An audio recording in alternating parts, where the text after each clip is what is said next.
हाँ, now let's move towards fourth law. What is fourth law? Law of reciprocal proportion. Reciprocal तो आप समझते हैं ना, उल्टा 1/. ठीक है, तो ये बड़ा विचित्र टाइप का लॉ है जो समझने में थोड़ा सा प्रॉब्लम क्रिएट करता है. ठीक है, स्टेटमेंट पढ़िए. It is given by Richter. किसने दिया था इस लॉ को? रिचर ने बनाया था 1792 में. Okay, what is the law? अब थोड़ा सा इसको पढ़िए ना, स्टेटमेंट 1 by 1, तो आपको समझ में आए. और वैसे समझ में आता नहीं है, मैं आपको इसको एग्जाम्पल से समझाता हूँ तब समझ आएगा. The ratio of masses of 2 element. 2 element हैं, एक है ए और एक है बी. कुछ भी हो सकते हैं, कोई भी, कार्बन ऑक्सीजन. ठीक है, तो दो एलिमेंट हम ले रहे हैं, दोनों के मास का रेशियो. 2 एलिमेंट समझ आया? ए और बी 2 एलिमेंट है और दोनों का मास ले रहे हैं, मास का रेशियो. रेशियो समझ रहे हो ना, 1:2 इस टाइप का. ओके, हमने 2 एलिमेंट लिया ए और बी. अब ध्यान से देखना ना, ये एक एलिमेंट है, ये दूसरा एलिमेंट है, ए और बी.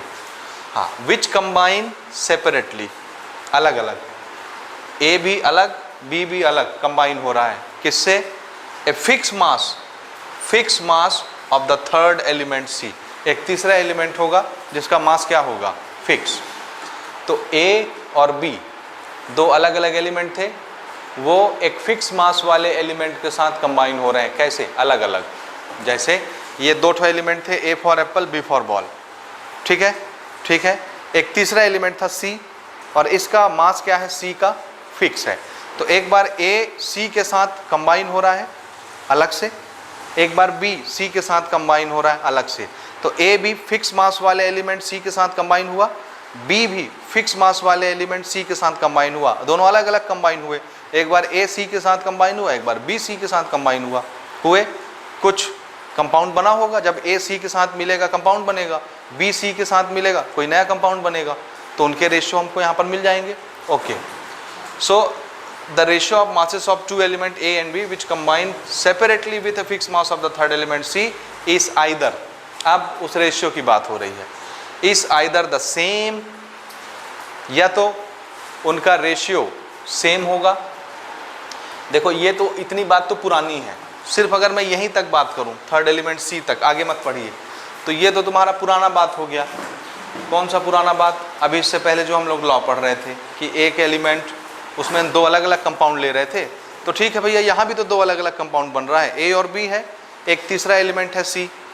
ठीक है, तो ए ने सी के साथ कंपाउंड बनाया, बना, ये अलग कंपाउंड हो गया.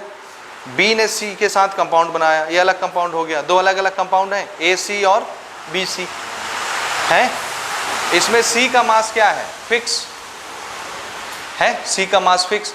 तो अगर 2 कंपाउंड हैं, दोनों कंपाउंड में एक एलिमेंट का मास फिक्स है, तो जो दूसरा एलिमेंट फिक्स मास वाले एलिमेंट के साथ कंबाइन हो रहा है दोनों कंपाउंड में, तो वो आपस में कैसे रहते हैं? सिंपल रेशियो में. तो वही तो बोल रहा है कि यहाँ तक की बात वही है कि वो कैसे रहते हैं? सेम या सिंपल रेशियो में रहते हैं. सिंपल रेशियो में. यहाँ तक समझ आया? ये पुरानी चीज़ होगी. अब आगे क्या बोलता है इसमें कि देखो भैया, ये ए और बी, जो ए सी के साथ कंबाइन होगा, बी भी सी के साथ कंबाइन होगा अलग अलग, तो सी का मास तो फिक्स है, सी तो फिक्स है. तो ए और बी का जो रेशियो बनेगा आपस में, हम उसी एलिमेंट को रेशियो में लेते थे ना, फिक्स मास वाले के साथ जो कंबाइन होता था उनका आपस का रेशियो क्या होता था? सिंपल आता था ना. इसके पहले वाले लॉ में सेम वही चीज़ है कि ए बी सी के साथ मिल गया, बी बी सी के साथ मिल गया, तो हम क्या देखेंगे? सी का मास तो फिक्स है, तो ये ए और बी के आपस का रेशियो कैसा रहेगा? बिल्कुल सिंपल रेशियो रहेगा. और ये बिल्कुल किसके जैसा आएगा? आंसर है बिल्कुल ऐसा आएगा जब ए और बी डायरेक्ट मिले. अभी तो ए सी के साथ मिला था, बी सी के साथ मिला था, तो सी तो फिक्स था, तो हमने ए और बी अलग अलग कंपाउंड बनाया. ठीक है, ए सी और बी सी, और उसमें सी कांस्टेंट था, सी फिक्स था. तो ए और बी के आपस का रेशियो क्या था? सिंपल, जैसे इसके पहले वाले लॉ में बताता है. अब इसमें नई चीज़ क्या है कि यहाँ तक तो ठीक है, पुरानी चीज़ है. नई चीज़ ये है कि देखो भाई, अभी ए और बी जो है अलग अलग सी के साथ मिल रहे थे. अब हम क्या करेंगे? ए और बी को डायरेक्ट मिला देंगे, सी को नहीं देखेंगे. ए और बी डायरेक्ट कंबाइन हो तो उनका जो रेशियो आएगा ए और बी का, वो रेशियो क्या होगा? बिल्कुल सेम होगा. किसके साथ? ए और बी के रेशियो के साथ. कब के? जब ये किसके साथ कंबाइन हुए थे? सी के साथ अलग अलग.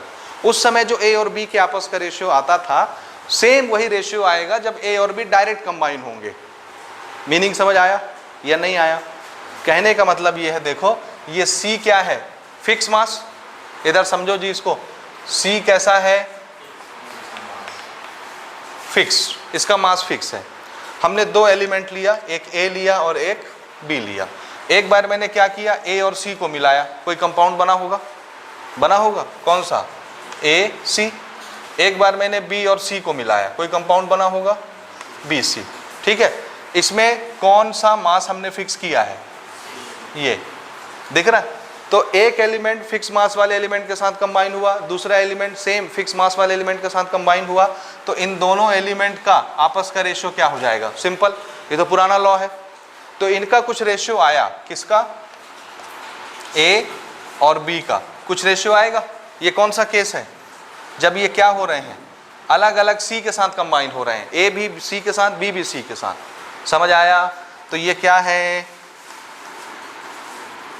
Separately combine with C। A भी C के साथ कंबाइन हुआ, B भी C के साथ कंबाइन हुआ, अलग अलग। उस समय A और B का कुछ रेशियो आएगा, आया, ये चीज समझे? हाँ, अब ये रेशियो कितना आएगा, कैसा आएगा, तो उसी के एक स्टेप आगे की स्टोरी ये बता रहा है कि देखो भैया ये जो रेशियो आता है इन दोनों का, जब ये अलग अलग फिक्स मास वाले एलिमेंट के साथ कंबाइन होते हैं, तो A और B का जो रेशियो आता है वो कैसा आता है, ऐसा आता है कि अगर ये A और B आपस में डायरेक्ट कंबाइन हो जाए, डायरेक्ट C के साथ नहीं कंबाइन हो, डायरेक्ट आप A और B को मिला दो, उस समय A और B का जो रेशियो आता है, कब, दूसरे केस में हम क्या कर रहे हैं, direct A and B combine, direct A और B को कंबाइन करो, जो रेशियो आएगा वो रेशियो कैसा रहेगा, तो आंसर है जो पहले वाले के साथ आया था बिल्कुल वैसे ही रहेगा, सेम सेम।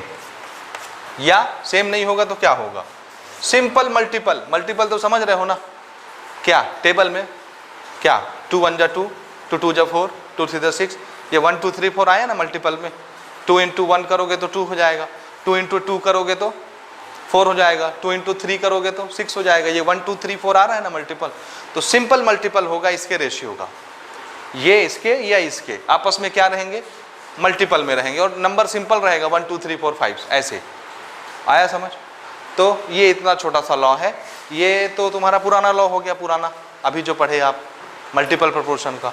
और जस्ट इसमें एक छोटी सी चीज़ और जोड़ दिए कि अगर इसको डायरेक्ट कंबाइन किया जाए तो इनके मास का जो रेशियो बनता है वो रेशियो कैसा रहता है, आंसर है जो अलग अलग कंबाइन किए थे फिक्स मास वाले एलिमेंट C के साथ, तब A और B का जो रेशियो आया था सेम वही रेशियो डायरेक्ट कंबाइन होने के बाद भी आता है A और B का। और अगर डायरेक्ट नहीं आता तो इसी का मल्टीपल आता है, simple multiple, 2 time 3 time 4 time 1 time, वैसा मल्टीपल आता है। कुछ कुछ आया, नहीं आया? हम इसको एग्जाम्पल से समझेंगे तो हमको ज़्यादा क्लियर कट समझ में आएगा। देखो एग्जाम्पल से इसको समझो। पहला एग्जाम्पल लेता हूँ, मैं क्या करता हूँ, मैं 2 एलिमेंट लेता हूँ, उसको एक फिक्स मास वाले एलिमेंट के साथ कंबाइन कराता हूँ ना। मैं यहाँ पर एलिमेंट लेता हूँ कार्बन एंड ऑक्सीजन। देखो carbon and oxygen react with fixed mass of hydrogen. मैंने फिक्स किसको किया है, हाइड्रोजन की मास। हम किसी को भी फिक्स कर सकते थे ना, ऑक्सीजन को भी फिक्स कर सकते थे, तो मैं लिखता carbon and hydrogen combined with fix mass of oxygen. या मैं कार्बन को फिक्स कर सकता था, तब क्या लिखता, oxygen and hydrogen combined with fix mass of. 3 element होंगे, किसी एक को फिक्स कर दो, ठीक है जी, किसी भी एक को फिक्स कर दिए। अब देखो कैसे कर रहा हूँ ना, ये मिटा दूँ अब मैं या लिखे रहने दूँ, तब आपको समझ आएगा। देखो कैसे करना है। फिक्स मास किसको कर रहा हूँ मैं, हाइड्रोजन। ये लो भैया, ये हमने इसको क्या बना दिया, फिक्स। बाकी के 2 कौन से हैं नमूने, एक है कार्बन और एक है ऑक्सीजन। अब हम इनको बारी बारी अलग अलग सेपरेटली एक बार फिक्स के साथ रिएक्शन करवाएंगे कार्बन का, और एक बार ऑक्सीजन का रिएक्शन करवाएंगे, समझ रहे हो? तो सेपरेटली देखो, जब कार्बन हाइड्रोजन के साथ मिलेगा तो कौन सा कंपाउंड बनता है, जब C और H मिलते हैं, C और H, कोई भी कंपाउंड इमेजिन कीजिए, कार्बन और हाइड्रोजन, मीथेन CH4 बनता है कि नहीं, कोई भी कंपाउंड इमेजिन कर सकते हो। तो कौन सा कंपाउंड बना, मैंने इमेजिन किया, कौन सा, CH4 बना। ऑक्सीजन और हाइड्रोजन, सोचिए कौन सा कंपाउंड बनता है, बोलो बोलो। ऑक्सीजन और हाइड्रोजन मिलके H2O। अरे ये 11वीं पढ़ रहे हो भैया, इतना तो आना चाहिए ना। हाँ जी, कौन सा कंपाउंड बना, H2O। दोनों अलग अलग सेपरेटली कंबाइन हो रहे हैं ना। अब यहां हम लिख रहे हैं, पहला केस देखो, सेपरेटली।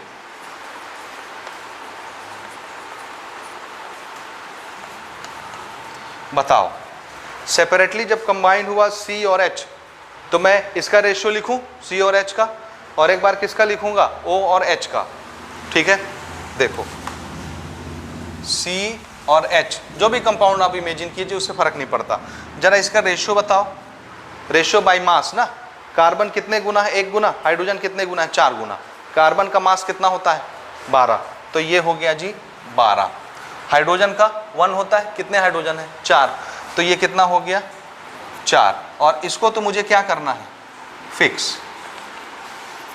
आ रहा है समझ, ये फिक्स मास मैंने रखा है इसको ना, ठीक है, हो गया।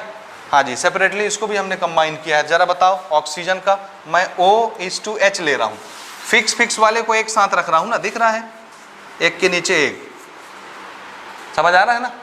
तो O/H कौन सा कंपाउंड बना, H2O। जरा बताओ, ऑक्सीजन का कितना, हाँ कितना, 16, ओके।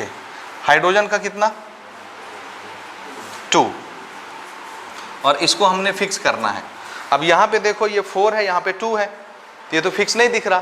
तो फिक्स करने के लिए इसको क्या करना पड़ेगा, कितना बनाना पड़ेगा, 4। तो इसको भी 4 बना दो, बनाओ 4। कैसे बनेगा 4, क्या करना है 4 बनाने के लिए, क्या करना है 4 बनाने के लिए, 2। तो 2 से जब इसमें मल्टीप्लाई करोगे इसमें भी करना पड़ेगा, तो ये कितना हो जाएगा, 32, और ये कितना हो गया, 4। अब ये फिक्स हो गया, 4 को फिक्स किया था ना, तो ये भी फिक्स हो गया, बोलो। या ये 2 था, इसको भी 2 कर लेते, हमारी मर्जी। दोनों हाइड्रोजन का मास सेम दिखना चाहिए, इसको 2 कर लो तो दोनों सेम दिखेंगे, या इसको 4 बना दो, दोनों सेम दिखेंगे। तो चलो हमने 4 बना लिया, अब दिखा जी फिक्स, दिखा। हाँ, अब ये हमने कौन सा कारनामा किया है, कैसे मिलाया है इसको, अलग अलग, एक बार कार्बन को हाइड्रोजन के साथ, एक बार ऑक्सीजन को हाइड्रोजन के साथ, अलग अलग कंपाउंड बने। तो ये तो फिक्स है, हाइड्रोजन हाइड्रोजन फिक्स। तो इन दोनों का रेशियो कैसा रहेगा, सिंपल। ये कौन सा लॉ है, ये कौन सा लॉ है, मल्टीपल प्रोपोर्शन, इसके पहले वाला। तो हम इसका रेशियो लिखते हैं, देखना ना, इसका रेशियो इधर लिख देता हूं मैं, कहाँ लिख दूं, यहीं पे लिख देता हूं। देखो C और O का रेशियो क्या आया, बताओ। C और O का रेशियो 12:32 आया। इसको और कटा पिटा लोगे, इधर लिख देता हूं, यहीं पे लिख दिया मैंने इसको, ओके। C/O कितना आया, ये 12:32, ठीक है, आ गया 12:32। ये कट सकता है, और छोटा करो इसको, सिंपल। किससे कटेगा, 4 से कटता है क्या, चेक करो। 12 और 32 4 से कैंसिल होते हैं ना, कितना, 4 3 जा और 4 8 जा। तो कार्बन और ऑक्सीजन का रेशियो कितना मिला हमको, 3:8 मिला, ये मिला, सिंपल रेशियो ही है। तो ये समझ में आया कि ये एलिमेंट एक फिक्स मास के एलिमेंट के साथ कंबाइन हुआ, ये भी फिक्स मास के एलिमेंट के साथ कंबाइन हुआ, ये तो फिक्स है, तो इनका रेशियो क्या हुआ, इतना आया, सिंपल आया। This is law of multiple proportion. अब इसको हमने भी सेपरेटली कंबाइन किया था, अब इसको अपन क्या करें, डायरेक्टली। तो अब मैं इसको डायरेक्टली कंबाइन कर रहा हूँ ये, और डायरेक्टली कंबाइन करूंगा तो इसका रेशियो कैसा आना चाहिए, इसी के बराबर आना चाहिए, और बराबर नहीं आए तो कैसा आना चाहिए, इसके मल्टीपल में आना चाहिए, टेबल में आना चाहिए। आया समझ में, ये है लॉ ऑफ रेसिप्रोकल प्रोपोर्शन, ठीक है। अब इसको डायरेक्ट कंबाइन कराते हैं, इधर मिटा दूं मैं,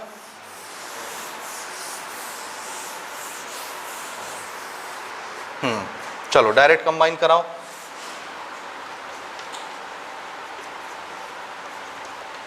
डायरेक्ट कंबाइन, ठीक है। C और O से कौन सा कंपाउंड बनता है बताओ, CO2। तो मैं यहाँ CO2 ले लेता हूँ।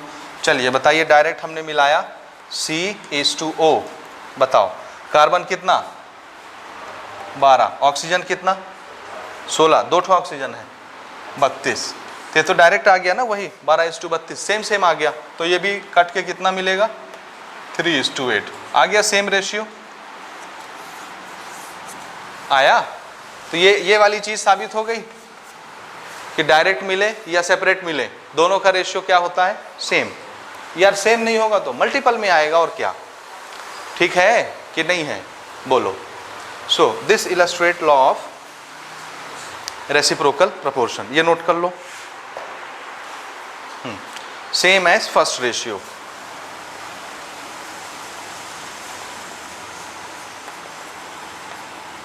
When combine separately.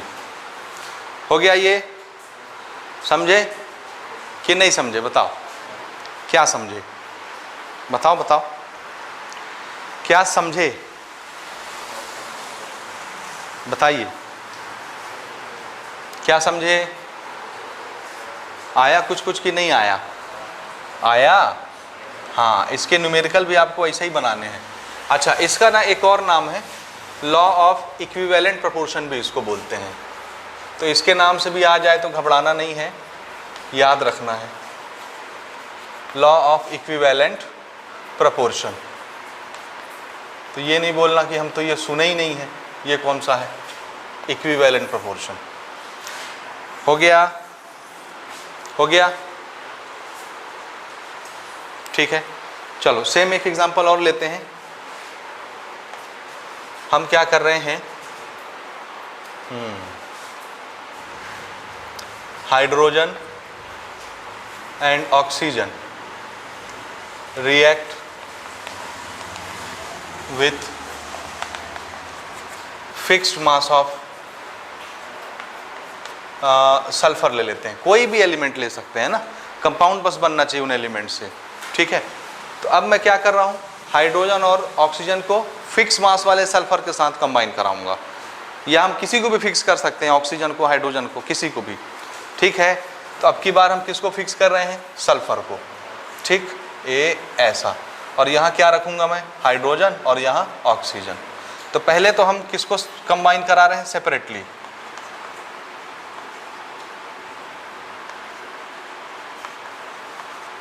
अलग अलग कंबाइन करा रहे हैं। तो जब आप इसको मुझे फिक्स रखना है ना, सबसे पहले तो ये माइंड में रखेंगे आप, फिक्स। तो हाइड्रोजन और सल्फर मिलकर के कौन सा कंपाउंड बनाते हैं, कोई कंपाउंड आता है दिमाग में, हाइड्रोजन, उसमें तो ऑक्सीजन भी आ जाएगा ना, सिर्फ हाइड्रोजन और सल्फर, तो ये बनता है H2S, हाइड्रोजन सल्फाइड गैस, ठीक है। ऑक्सीजन और सल्फर मिलकर के कोई चीज़ आता है दिमाग में, ऑक्सीजन और सल्फर, O और S से कोई कंपाउंड बनता हो, नहीं आ रहा, नहीं आ रहा, SO2 नहीं सुने, सल्फर डाइऑक्साइड, उस एलिमेंट से कंपाउंड बनना चाहिए, कोई भी कंपाउंड आप इमेजिन कर लीजिए, ठीक है। हाइड्रोजन और सल्फर से हमने क्या इमेजिन कर लिया, H2S, हाइड्रोजन सल्फाइड गैस, ठीक है जी। और O और S से SO2, SO3 भी बनता है, वो भी लिख सकते हो, जो आपकी मर्जी। तो चलो थोड़ा सा हम देखते हैं किसका किसका रेशो ले रहे हैं यहाँ पे, H:S। बताइए, ये S को मैंने फिक्स रखना है, इसका मास फिक्स है, हाइड्रोजन का कितना दिख रहा है, 2, और सल्फर का कितना होता है, 32। ये 32 मुझे फिक्स रखना है ना, ये याद रखना। अगली बार O और S, सल्फर को फिक्स करते हैं। बताइए ऑक्सीजन का कितना है, ये 2 है ना, तो कितना हो गया, 32, और सल्फर का 32, तो ये तो चलो फिक्स है, 32 फिक्स है। तो इनका रेशियो कितना हो गया, H:O का रेशियो 2:32, यानी इसको जब आप कटाओगे तो क्या हो जाएगा, 1:16 आया। ये पहले केस में आया जब ये अलग अलग सेपरेटली कंबाइन हुए, ठीक है। दूसरे केस में हम क्या करेंगे, इनको डायरेक्ट कंबाइन करेंगे, तो डायरेक्ट कंबाइन करने पर इनका रेशियो क्या आना चाहिए, यही, या ये नहीं आता तो क्या आना चाहिए, इसका मल्टीपल आना चाहिए। अगर आ गया तो कौन सा लॉ प्रूव हो गया, लॉ ऑफ रेसिप्रोकल प्रोपोर्शन या इक्विवेलेंट प्रोपोर्शन, और नहीं आया तो फेल हो गया, लॉ नहीं काम करेगा। तो चलिए अब हम कंबाइन करते हैं डायरेक्टली, H और O को कंबाइन करो, और बताओ H और O से कौन सा कंपाउंड दिमाग में आता है? H2O। कोई भी जो आपको समझ में आए बताइए। हाइड्रोजन का कितना? 2। ऑक्सीजन का कितना? एक ही ऑक्सीजन है ना, 16। तो ये कितना हुआ जी? 1:8। ठीक है, हाँ जी, जरा चेक करो ठीक है कि नहीं है। क्या दिख रहा है? सेम तो नहीं दिख रहा है। सेम नहीं दिख रहा है तो फिर मल्टीपल में होगा। मल्टीपल में है कि नहीं है? कैसे? H और O का रेशियो कितना आया है? ये दिस इज 1/8 और ये कितना था? 1/16। 1/8 1/16 क्या दिख रहा है आपको? कितना है मल्टीपल? ऊपर तो ठीक है 1 दिख रहा है, नीचे 8 दूनी 16। तो मल्टीपल किस चीज का दिख रहा है? ये 1/2। 2 टाइम है ना 8 का 16। नहीं समझे? तो ये है मल्टीपल। इसको अगर मैं 1/2 से मल्टीप्लाई कर दूं तो ये आ जाएगा, या इसको 1/2 से डिवाइड कर दूं तो ये आ जाएगा। तो ये मल्टीपल है 1/2 1/2 1/2 ऐसे चलता जाएगा। ठीक है, so these are multiple, simple multiple, क्योंकि 1 और 2 ही दिख रहे हैं। Simple multiple of 1/2। ठीक है, दोनों रेशियो चाहे वो अलग अलग कंबाइन हो रहे हो चाहे डायरेक्ट कंबाइन हो रहे हो, दोनों टाइप के रेशियो आपस में कैसे रहते हैं? सिंपल रेशियो में रहते हैं, सिंपल मल्टीपल में रहते हैं 1/2 के। ठीक है, आया? दोनों को कंबाइन करके आपको देख लेना है। एक जैसे नहीं दिख रहे हैं तो दोनों एक दूसरे के मल्टीपल में होने चाहिए, टेबल में आने चाहिए। 8 के टेबल में 16 आता है कि नहीं? 2 टाइम, तो ये मल्टीपल हो गया उसका। 1 के टेबल में 1 आता है कि नहीं? 1 1 जा 1 और 8 2 जा 16, तो ये 1/2 का मल्टीपल हो गया। ठीक, ये है आपका लॉ ऑफ रेसिप्रोकल प्रोपोर्शन। एक आप बनाना पसंद करेंगे क्या? कि नहीं? एक जरा मुझे बना के दिखाओ आप। Carbon sulphur fix amount of oxygen के साथ रिएक्ट करेंगे। कार्बन सल्फर, यहाँ पे लिख देता हूँ मैं थर्ड ना। Carbon and sulphur react with fix mass of oxygen.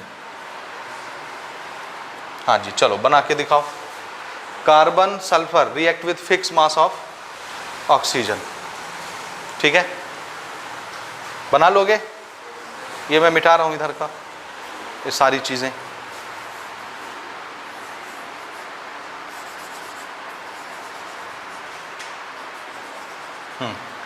इसको रखना है मुझे सल्फर, और मैं फिक्स किसको कर रहा हूं? ऑक्सीजन को। मेरी मर्जी, मैं किसी को भी फिक्स कर सकता हूं, याद रखना। ऐसा कोई नियम नहीं है ना कि आप जानबूझ के इसको फिक्स कर रहे हो, किसी को भी एक को फिक्स कर सकते हैं आप। ठीक है जी, तो जरा देखो क्या क्या बनेगा।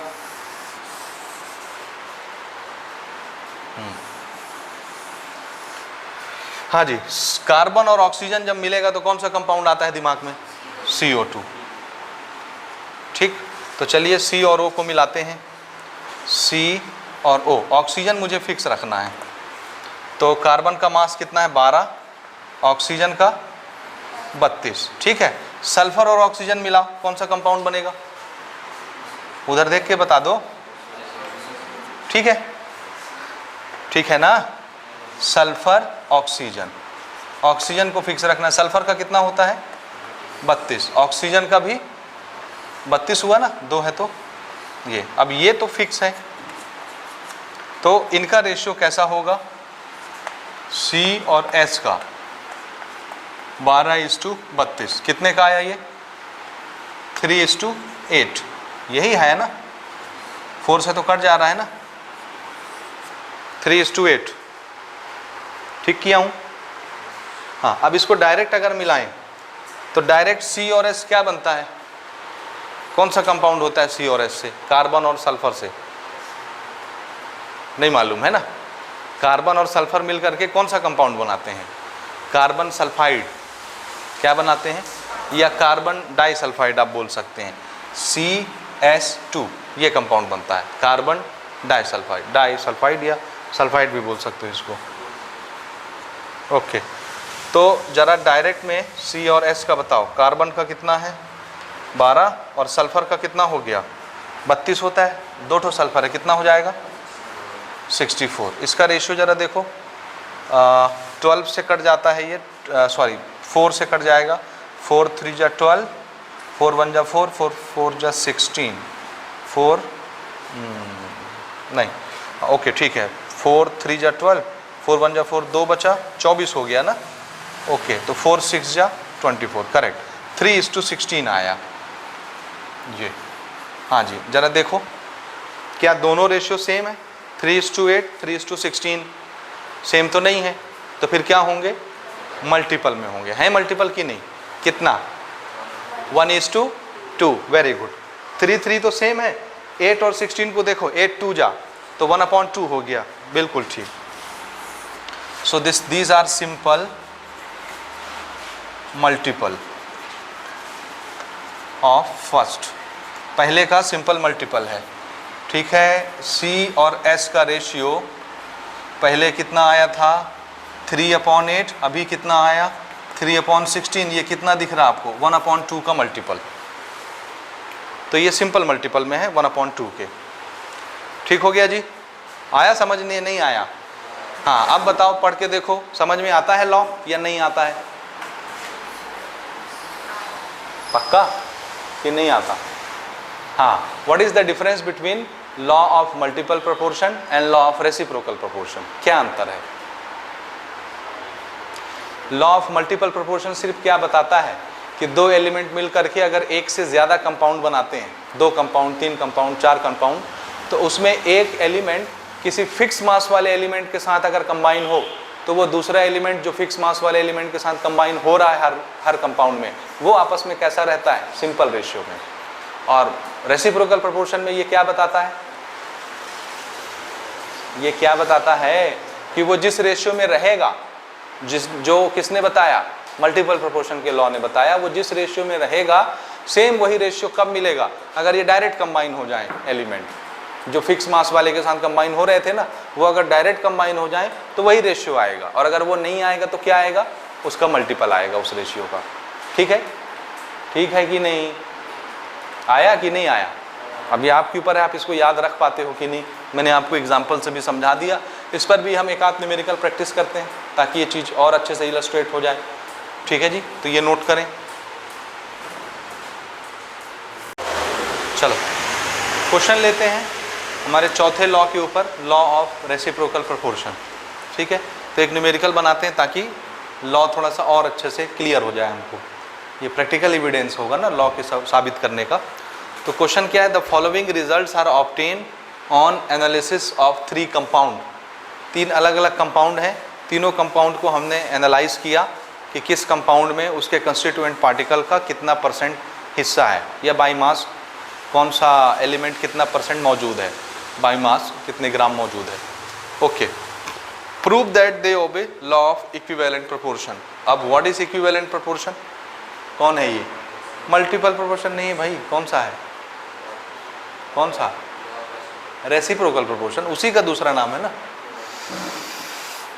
क्या है, कौन सा law, law of reciprocal proportion का ही दूसरा नाम क्या है, इक्विवेलेंट प्रोपोर्शन, हमने नोट किया है ये, ओके। तो हमको प्रूव करना है कि जो डाटा दिया है 3 अलग अलग कंपाउंड का, ये किस लॉ को ओबे करता है, फॉलो करता है, रेसिप्रोकल प्रोपोर्शन को या इक्विवेलेंट प्रोपोर्शन को, और वो कैसे ओबे करेगा, जब हम क्या करेंगे। अब देखो 3 कंपाउंड देखो पहले, उसके बाद मैं इस क्वेश्चन पे आता हूँ। पहला कंपाउंड कौन से 2 एलिमेंट से बना हुआ है, कार्बन और क्लोरीन, इससे बना होगा कोई, कार्बन और क्लोरीन से, जैसे CCl4, नहीं समझे, कार्बन टेट्राक्लोराइड CCl4, कार्बन की 4 वैलेंसी होती है ना, 4 एलिमेंट को आपस में चिपका के कंपाउंड बना सकता है, जैसे CH4 4 हाइड्रोजन चिपका लेता है, ठीक, इसी तरह से 4 क्लोरीन चिपका लेगा, CCl4 कार्बन टेट्राक्लोराइड, ठीक है। अब ये जो कंपाउंड है कार्बन टेट्राक्लोराइड, इसमें कार्बन कितना है, 14.47%, ग्राम में बोलो, बाई मास लेना है तो कितना हो गया, 14.47 ग्राम, और बचा कुचा कौन होगा, 100 ग्राम में, टोटल 100 ग्राम होता है ना, अगर परसेंटेज में लिखा है मतलब 100% है, तो 100% में अगर 14% ये है तो बाकी का 86% यही ना होगा, तो 85.53 ऑलमोस्ट 86 के बराबर है, अगर मैं इसको टोटल 14 मान लेता हूँ तो, ठीक है, समझ आ रहा है ना, टोटल मिलाओगे तो 100% हो जाएगा एक कंपाउंड। दूसरा कंपाउंड है किससे बना है, कार्बन और सल्फर से, कार्बन और सल्फर से मिल करके बनने वाला कंपाउंड कौन सा? CS2, carbon disulphide. अभी हमने नोट भी किया था ये, ठीक है। तो उसमें एक कार्बन कितना 15.79% और सल्फर कितना 84.21%। तीसरा कंपाउंड है सल्फर और क्लोरीन से बनने वाला, ठीक है। तो इसमें सल्फर कितना है? इतना, और क्लोरीन कितना है? इतना। अब हमको इसको साबित करना है, तो हमको क्या करना पड़ेगा? याद करो, सबसे पहला काम क्या करना होता है? किसी एक के मास को फिक्स करेंगे। किसके मास को फिक्स करेंगे? कैट एलिमेंट दिख रहे हैं इसमें, आप पहचानिए। तीनों कंपाउंड को खंगाल लीजिए, तीनों कंपाउंड को खंगालिए और देखिए कैट टोटल एलिमेंट है इसमें। एक कार्बन है, एक क्लोरीन है, एक सल्फर है। चौथा कुछ दिख रहा है क्या? नहीं। तो तीनों ही एलिमेंट है। नंबर 1 पहचान है लॉ ऑफ रेसिप्रोकल प्रोपोर्शन लगाने की। एलिमेंट कुल कितने होंगे? 3 ठो, बस। वही 3 एलिमेंट अलग अलग कंपाउंड में दिखते होंगे। अब इन तीनों एलिमेंट में से किसी एक के मास को क्या करना पड़ेगा आपको? फिक्स। किसके मास को फिक्स करना पसंद करेंगे? पसंद तो खैर अपनी अपनी हो सकती है आपकी, अलग अलग। किसको फिक्स करना चाहिए? क्योंकि हमको न्यूमेरिकल बनाना है, तो याद रखिए हमेशा ऐसी चीज को फिक्स कीजिए जिसका मास सबसे कम दिखे, क्योंकि सबसे कम दिखेगा तो वो सबसे नीचे आएगा डिवाइड में, तो बाकी सारे नंबर उससे बड़े रहेंगे। तो बड़ा नंबर छोटे नंबर से डिवाइड होगा, इजीली डिवाइड हो जाएगा। अगर बड़े मास वाले को अगर आप फिक्स करोगे तो बड़ा नंबर सबके नीचे आएगा डिवाइड करने, और फिर छोटे नंबर को बड़े नंबर से डिवाइड आप नहीं कर पाएंगे, प्रॉब्लम होगा। तो ऐसी चीज़ को फिक्स कीजिए जिसका मास कैसा रहता है? सबसे छोटा। कौन सा सबसे छोटा मास दिख रहा है? बोलिए। कार्बन। तो कार्बन के मास को क्या करें? फिक्स कर देते हैं, ठीक है। हाँ, तो यहाँ पे हम लिखेंगे, चलिए स्टार्ट करते हैं। Let a fixed mass element B carbon. हमने कार्बन के मास को फिक्स कर दिया, मान लिया कार्बन जो भी है तीनों कंपाउंड में सेम रहेगा, ठीक। अब हम ये ट्रायंगल बना सकते हैं ना, कार्बन, इसको मैं क्या कर रहा हूं?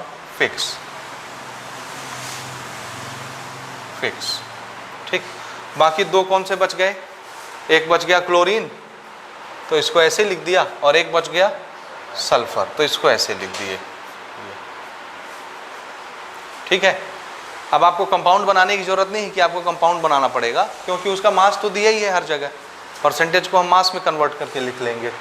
चलिए अब हम क्या देखेंगे, एक बार क्लोरीन फिक्स मास वाले कार्बन के साथ रिएक्ट कर रहा है, ठीक है। तो क्लोरीन और कार्बन देखो कहाँ पे दिख रहा है, क्लोरीन और कार्बन, ये पहले ही वाला दिख रहा है, क्लोरीन और कार्बन। कितने ग्राम कार्बन कितने ग्राम क्लोरीन से रिएक्ट हो रहा है? पहचानिए, कितने ग्राम कार्बन? 14.47 ग्राम कार्बन कितने ग्राम क्लोरीन से रिएक्ट हो रहा है? 85.83 ग्राम। इससे ये रिएक्ट हो रहा है। जो भी कंपाउंड बनता हो बनने दो, समझ में आया? ये अलग अलग पहले हम ले रहे हैं ना, तो पहले हम क्या ले रहे हैं? नंबर 1 सेपरेटली कॉम्बिनेशन, अलग अलग कॉम्बिनेशन है ना, ठीक है। तो यहाँ हम किसको फिक्स करना चाह रहे हैं? कार्बन को। तो ये मास सबसे छोटा है इसलिए उसको फिक्स कर रहे हैं। तो हम क्या बोलेंगे? इतने ग्राम कार्बन इतने ग्राम क्लोरीन से कंबाइन हुआ। कितने ग्राम बताओ? इतने gram carbon react with chlorine, कितने ग्राम क्लोरीन? इतने ग्राम। ये लैंग्वेज समझ में आ रहा है कि नहीं आ रहा? अब मुझे इसको फिक्स करना है, तो फिक्स करने के लिए इसको कितना बना दूं? 1 ग्राम। तो 1 ग्राम कार्बन, ये मैं इसको फिक्स कर रहा हूं, ये react with chlorine 85.53 divided by ये नीचे आ गया 14.47 ग्राम। जो भी आएगा आंसर हम लिख लेंगे डिवाइड करके। ये हमने 1 ग्राम फिक्स कर लिया ना कार्बन, हर केस में उसको 1 ग्राम बनाएंगे, दूसरे केस में भी। अब दूसरा कौन सा केस लेंगे सेपरेटली? ये वाला, कि जब कार्बन सल्फर के साथ कंबाइन होगा। कौन सा है? ये है। तो कितने ग्राम कार्बन बताओ? 15.79 ग्राम कार्बन कितने ग्राम सल्फर के साथ कंबाइन हो रहा है? 84.21 ग्राम सल्फर के साथ कंबाइन हो रहा है, ठीक है, सेपरेटली। तो दूसरा केस अपन क्या ले रहे हैं? 15.79 gram carbon react with sulphur, कितना ग्राम सल्फर? 84.21 ग्राम सल्फर। तो इसको कार्बन को हमने फिक्स किया 1 ग्राम, ये नंबर उधर डिवाइड में चला जाएगा। सो 1 gram carbon react with sulphur 84.21 divided by 15.79 ग्राम। इसमें कमाल देख रहे हो ना, हर बार ऊपर नंबर कैसा आ रहा है? बड़ा, और नीचे का नंबर कैसा आता है? छोटा। ये क्यों हो रहा है? क्योंकि हमने क्या लिया है? सबसे छोटे मास को फिक्स किया है। बड़े मास को फिक्स करते तो बड़ा मास नीचे आता, ऊपर छोटे नंबर होते, तो फिर प्रॉब्लम होता डिवीजन में। ठीक, चलो इसका जो भी आंसर आएगा यहाँ पे हम लिखेंगे। तो इसके आंसर की ज़रूरत है हमको, आप लोग इनको डिवाइड कीजिए। ठीक है, ठीक, ये आप करके देखेंगे, मैं आपको आंसर बताता हूँ। एक आता है 5.91 और एक आता है 5.33। सो दिस इज 5.91 और ये आता है 5.33। ठीक है, तो जब मैंने दोनों को अलग अलग सेपरेटली कंबाइन करवाया तो हम ये देखते हैं कि 1 ग्राम कार्बन के साथ कितने ग्राम क्लोरीन और कितने ग्राम सल्फर कंबाइन हुए। फिक्स मास ऑफ कार्बन के साथ कितने ग्राम क्लोरीन कंबाइन हुआ? 5.91। और सल्फर, ठीक है, तो इनका सल्फर और क्लोरीन का रेशियो कितना हुआ? लिख लूँ ना, ये तो फिक्स हो गया ना। अब मैं इसको ऐसे लिखता कि देखो क्लोरीन इज टू कार्बन और अगले स्टेप में सल्फर इज टू कार्बन, तो यहाँ पे मैं इसका रेशियो लिखता, क्लोरीन का कितना 5.91 और कार्बन कितना 1 और ये सल्फर 5.33, कार्बन 1, तो ये तो फिक्स है, तो इनका रेशियो लिखता अगले स्टेप में। लिखते ना ऐसे, तो ये काम हम नहीं करेंगे, डायरेक्ट लिखेंगे इसको, समझ रहे हो? ये तो फिक्स हो गया, तो इनका रेशियो हम आपस में चेक करेंगे, सल्फर और क्लोरीन का कितना आया इनका रेशियो। सिंपल होगा, this is law of multiple proportion, पुराना लॉ। तो सल्फर और क्लोरीन का रेशियो बताइए, सल्फर और क्लोरीन का रेशियो कितना आया? 5.33 इज टू 5.91। जरा देखो कितने टाइम है ये, हटा के देखो, या क्लोरीन और वो लिख लो सल्फर, जैसे लिखना है वैसे। इसको देखो, अगर मैं इसको 1 गुना मानता हूं तो ये कितने गुना है?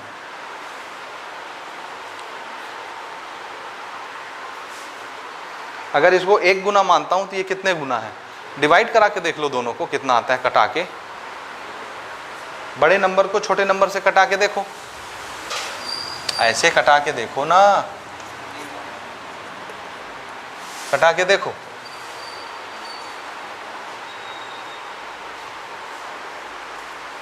वन टाइम तो 1 चला जाएगा, और हाँ करके देखो, ये अगर 1 टाइम है तो ये आपको मिलेगा 1.1 टाइम, ये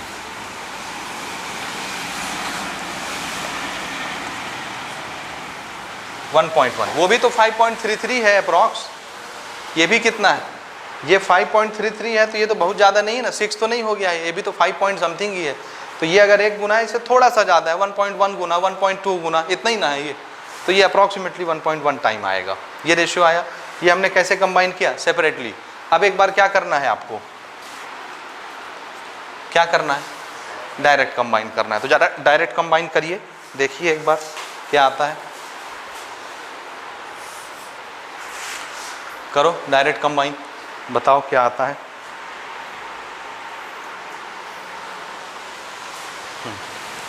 तो दूसरा हम ले रहे हैं डायरेक्ट। हाँ, कितने ग्राम क्लोरीन को कितने ग्राम सल्फर से कंबाइन कर रहे हैं आप? छोटे से बड़े को अपन करेंगे ना, सल्फर को इससे करवाएंगे क्लोरीन से। सल्फर का मास देखो छोटा और इसका मास बड़ा, तो कंबाइन करवाओ। कितने ग्राम सल्फर, कितने ग्राम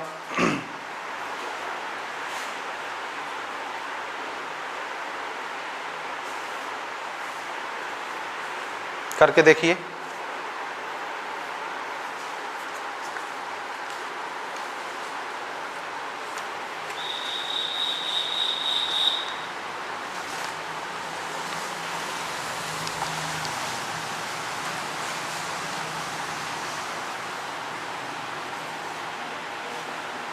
अब ये क्वेश्चन से लेंगे आप ना डाटा, क्वेश्चन में डाटा दिया हुआ है सल्फर और क्लोरीन जब कंबाइन होते हैं। तो ज़रा देखो तीसरा केस ये है ना सल्फर और क्लोरीन का।